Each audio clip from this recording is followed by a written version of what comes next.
Welcome. Today, we're going to pull back the curtain on a hidden source of vitality that's actually inside every single one of us. It's an ancient secret to feeling lubricated, nourished, and just truly alive. So, let's dive in and explore this hidden wellspring within. So, let me ask you this. Does this sound at all familiar? That feeling of having dry skin? Or maybe your joints just feel a little stiff and creaky? Or how about being constantly thirsty, no matter how much water you seem to drink? It's a really common feeling, that sense of being run down. But what if there was a single concept that explained it all? Well, thousands of years ago, traditional Chinese medicine gave this whole idea a really beautiful name.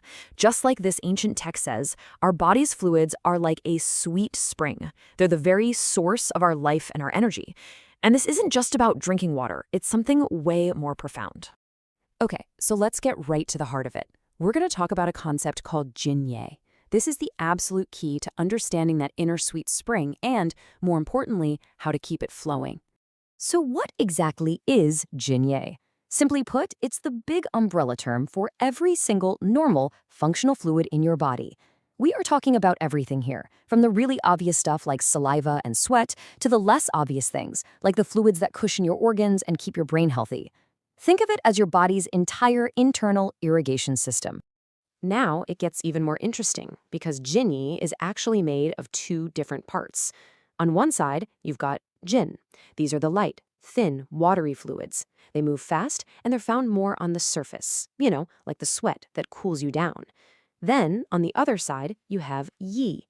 These are the thicker, heavier, more nourishing fluids that work deep inside your body, lubricating your joints and nourishing your brain. You really need both in perfect balance to feel your best. Okay, so if these fluids are so critical, where do they even come from? It's not as simple as just drinking a glass of water.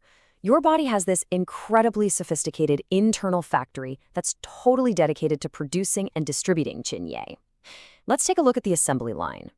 Think of it like this, right? Step 1, you take in the raw materials. That's the food and water you consume. Step 2, your spleen and stomach act as the main factory floor, transforming those raw materials into a useful, refined fluid. Step 3, the lungs come in as the dispatcher. They kind of spray and spread these fluids all over the body, almost like a fine mist. And finally, step 4, the kidneys are the foundation. They store the most precious of these fluids and manage the body's entire water balance. It's just this beautiful, interconnected system. So now we know what Jin-Ye is and how our body makes it. But why does it really matter for you?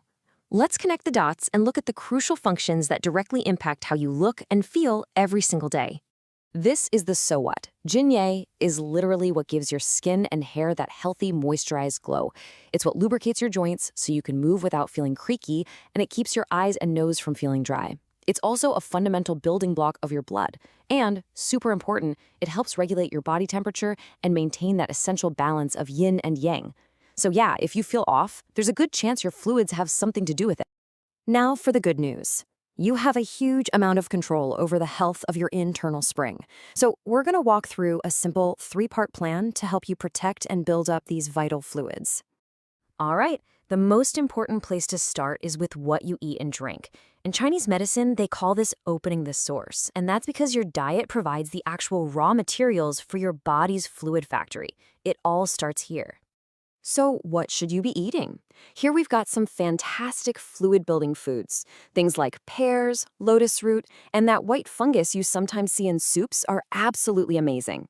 Yam, honey, and millet are also excellent choices. And hey, here's a great pro tip. Sip warm water throughout the day. Chugging huge amounts of cold water can actually shock your system. Small, warm sips are way easier for your body to absorb and actually use. And just as important as what to eat is knowing what to avoid. You know, those excessively spicy and dry foods like chili, fried foods, and tons of barbecue, they can literally dry you out from the inside. The same goes for smoking and too much alcohol. They are incredibly depleting to your body's precious fluids. It's really all about balance. Okay, next up is your lifestyle. If your diet is about opening the source, then your daily habits are all about controlling the flow. Basically making sure you don't waste the wonderful fluids you're working so hard to build. So what are the key habits here? First, try to avoid activities that cause way too much sweating. I mean, a little sweat from a good workout is great, but things like long saunas or really intense hot yoga can seriously drain your fluids. Second, you've got to prioritize sleep. Staying up late is said to burn up your yin fluids, which get replenished at night. And finally, manage those emotions. Intense stress, anger, and anxiety can be quietly sipping away at your fluids in the background. And for the last part of our plan, let's look at some targeted support. Because sometimes diet and lifestyle changes just aren't quite enough.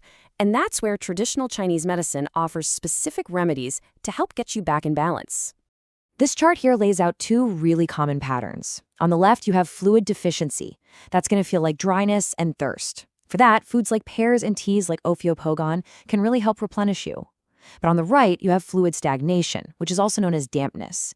This feels totally different, more like heaviness, bloating, and just feeling sluggish. For this, you want foods that drain that dampness, like Job's tears and teas made from tangerine peel, to get things moving again. It's a great little guide for understanding what your body might be asking for. And that brings us to the end. We've gone all the way from an ancient concept to some really practical, actionable steps you can take. So the question I want to leave you with is this. Looking at everything we've talked about, what's just one small thing you can do, starting today, to begin nurturing your own internal sweet spring?